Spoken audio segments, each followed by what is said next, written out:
আমেরিকার ভিয়েতনামের যুদ্ধ সম্পর্কে জানেন? 1955 সালে আমেরিকার ভিয়েতনামের যুদ্ধ শুরু হয়, তবে অপারেশন রেঞ্জ হ্যান্ড শুরু হয় 1961 সালে, যেটা শুরু করে আমেরিকা।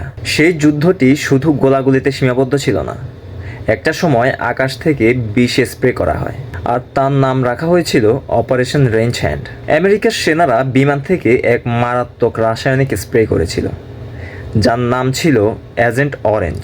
তাদের উদ্দেশ্য ছিল ভিয়েতনামের গাছপালাগুলো ধ্বংস করা, যাতে শত্রু লুকাতে না পারে। আর সেই স্প্রে করা বিষ সাধারণ মানুষের শরীরেও ঢুকে যায়। তাতে ভিয়েতনামের লাখ লাখ মানুষ আক্রান্ত হয় ক্যান্সার, ত্বকের রোগ, এমনকি সেই বিষের প্রভাবে বিকলাঙ্গ শিশুও জন্ম হতে থাকে। আজও 50 বছর পরও সেই বিষের প্রভাব এখনও কাটেনি। আমেরিকার এত বড় মানবাধিকার লঙ্ঘন গোটা বিশ্বের কাছে এতদিন লুকানো ছিল।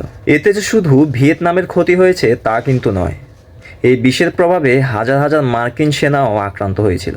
এটাই হচ্ছে যুদ্ধের আসল চেহারা, যেখানে শুধু বন্দুক নয়, কখনো কখনো বিজ্ঞানও অস্ত্র হয়ে ওঠে।